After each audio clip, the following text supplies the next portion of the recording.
Přátelé, ačkoliv to vypadá, že právě tohle bylo před začátkem dnešního vysílání plné nějakého kvalitního úsměvného vína, opak je pravdou, jsme opravdu všichni absolutně střízliví, protože tady máme alchymisty. Hlavně bych tomu nečuchal teda. Bylo to No, ostrý? je v tom metanol a on je dost jedovatý.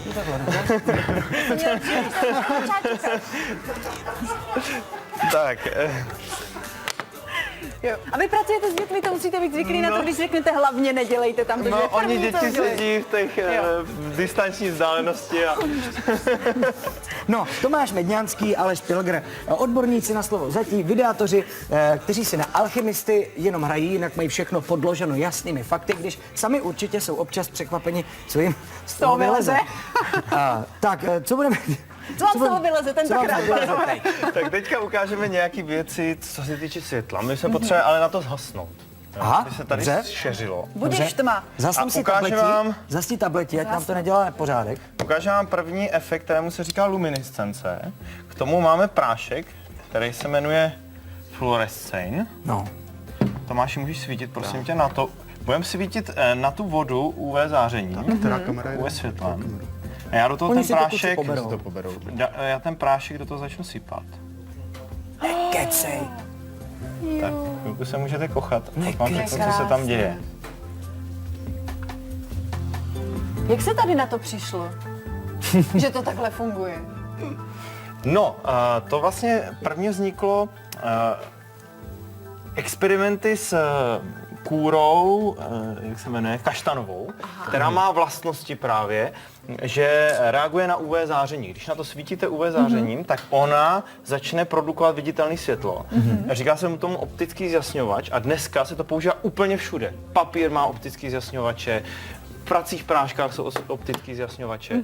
Takže vlastně, když jdete na diskotéku a svítí vám třeba nechty a nějaké oblečení, tak to je kaštan. proto, že má v sobě optický zjasňovač. Samozřejmě v dnešní době už je to děláno tím způsobem, že je to chemicky syntetizované a ty látky potom samozřejmě jsou daleko efektnější. A toto právě je fluorescein, ta látka, která se tak jmenuje, a ta vlastně reaguje tím způsobem, že my na to svítíme UV zářením, tím dodáváme tomu energii a on to potom vyzařuje ve formě viditelného světla. To znamená, to UVčko nevidíme, ale finálně vidíme potom to, co ten produkuje ta látka.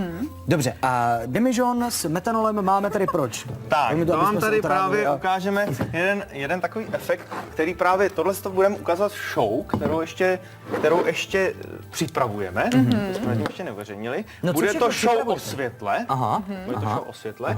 No a tady vlastně jsme tam rozptýlili metanol s trimetylborátem, který dělá také luminescenci, ale metanol je hořlavý, jo? A on tam vytvořil směs vzduchu a toho metanolu, který se tam odpařil. A teď uvidíme, co se stane, Tak jako elegantně když to vzdaluje. když to z vrchu zapálím. Ježiš.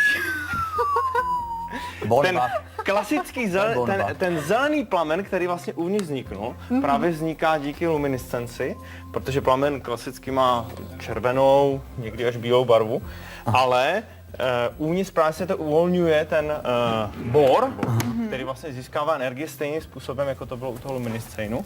A vlastně ono to zbarví do zelena. Září to trošku i tady. To znamená, to, že že to tady někde musí být Je to- zdroj nějakého UV září. Přesně Tady tak. jich je, chlapi, No. z nás to září, vy jste nevěřili. Taková září pozitivní energie, no? Možná to funguje na ten. Vypadá to krásně. Pánové, děkujeme vám moc. My jsme se pokochali a teď se můžete vykochat pohledem na Zuzanku, která má předpověď počasí.